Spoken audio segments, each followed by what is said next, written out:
అందరికీ నమస్కారం. Welcome to జయవరసన. టీడీపీ గూండాగిరి ఈరోజు సాక్షిలో మెయిన్ హెడ్డింగ్. దానికి వాస్తవాలు చెప్పుకోవాలంటే దాని గూండాగిరి కింద ఒప్పుకుని తీరవలసిందే. ఎందుకంటే మాచర్లలో ఆ గేటు దగ్గర జరిగిన సంఘటనల విషయంలో ఈరోజు ఎలక్షన్ కమిషనర్ పిన్నెల్లి రామకృష్ణారెడ్డిని అరెస్ట్ చేయమని చెప్పడం సీరియస్ అవ్వడం జరిగింది. దానికంటే ముందు ఏం జరిగింది, పిన్నెల్లి రామకృష్ణ గారు ఎందుకు అలా చేయవలసి వచ్చింది అనేది సాక్షి పేపర్లో వివరించడం జరిగింది. ఓకే, దాన్ని కంపల్సరీ మనం ఒప్పుకుని తీరవలసిందే. తప్పుని ఒప్పుకొని తీరవలసిందే. ఎస్, వైసీపీ ఏజెంట్లని టీడీపీ వాళ్ళు బయటకు లాక్కొచ్చి కొట్టడం జరిగింది. దానికి ప్రతిగా పిన్నెల్లి రామకృష్ణారెడ్డి గారు ప్రజాస్వామ్యానికి మూల స్తంభం విలువలు కలిగినటువంటి ఎలక్షన్లో ఉన్నటువంటి ఈవీఎంలను ధ్వంసం చేయడం అనేది, దాన్ని సమర్థించి రాయడం సాక్షిలో. అంటే ఒకవైపు జరిగిన తప్పుగా చెబుతూ మరోవైపు జరిగినటువంటి అతిపెద్ద తప్పుని సమర్థించుకుంటూ రాయడం అనేది సాక్షి యొక్క విలువలని ఎంతవరకు సమర్థించవచ్చో ఒకసారి ప్రజలందరూ ఆలోచించండి. కొట్టారు, మాచర్లు ఇంకెక్కడ టీడీపీ కార్యకర్తలు బెదిరించి బయటికి లాగలేదా? ఈ రాష్ట్రంలో ఎక్కడ టీడీపీ కార్యకర్తలు ఏజెంట్లు కొట్టలేదా?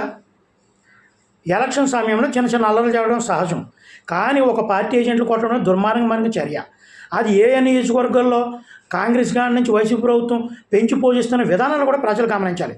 మాచర్లలో పిన్నెల్లి ఇలాకాలో సొంత గ్రామంలో దగ్గర అటువైపు ఉన్నటువంటి కొన్ని గ్రామాల్లో రిగ్గింగ్, కొన్ని 10 సంవత్సరాల బట్టి జరుగుతున్న రిగ్గింగ్ విధానాలని ఈరోజు బ్రహ్మానందరెడ్డి ఎదుర్కొని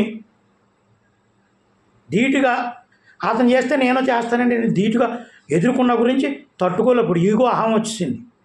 అదొక ఎత్తు. ఓకే, దాన్ని ఒప్పుకుందాం. స్థానిక సంస్థల ఎలక్షన్లో వైసీపీ వాళ్ళు టీడీపీని నామినేషన్ లేకుండా కార్ల అద్దలు పగలగొట్టి, రాడ్లతో బుర్రల బద్దలు కొట్టి నామినేషన్ పత్రాలు జరిగినప్పుడు ఈ సాక్షి పేపర్ వైసీపీ గూండాగిరి కనిపించలేదా? ఇటువంటివన్నీ అంటే మనం చేస్తే సంసారం, ఎదోడు చేస్తే వ్యభిచారం.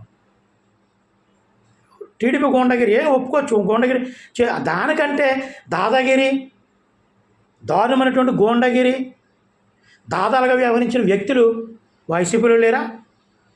దీన్ని సాక్షి ఒప్పుకుంటుందా? సాక్షి టీవీలో డిబేట్లు చేస్తుంటాడు ఈశ్వర్, ఇది కాదా, ఇది కరెక్ట్ కాదా, ఇది చెప్తారా, దమ్ముంటే టీడీపీకి దమ్ అని చెప్తుంటాడు. ఇవన్నీ ఈశ్వర్కి జీతం తీసుకునేటప్పుడు కనపడవేమో. వాస్తవాలుగా రాయండి.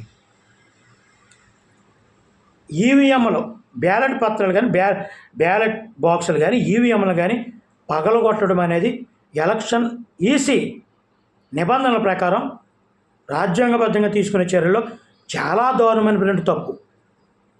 ఈ లేఖలండి జర్నలిస్టులకు ఏజెంట్లు కొట్టారా, బయటికి లాగారా, దానికంటే పెద్ద తప్పు.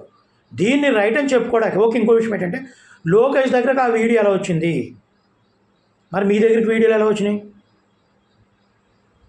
ఒకసారి చెప్పండి. ఏదైనా అక్కడ జరిగింది 2 పార్టీలు తప్పు. అతి పెద్ద తప్పు వైసీపీ పిన్నెల్లి రామకృష్ణారెడ్డిది. ఎన్నో సంవత్సరాల పాటు రిగ్గింగ్ చేస్తే ఏకఛత్రాధిపత్యంగా ఉండేటువంటి పిన్నెల్లి రామకృష్ణకి ఎప్పుడైతే ఎదురుగా ఒక వ్యక్తి నిలబడ్డాడో అహం దెబ్బతింది. ఇది విషయం టోటల్గా చెప్పాలంటే. జై భీమ్.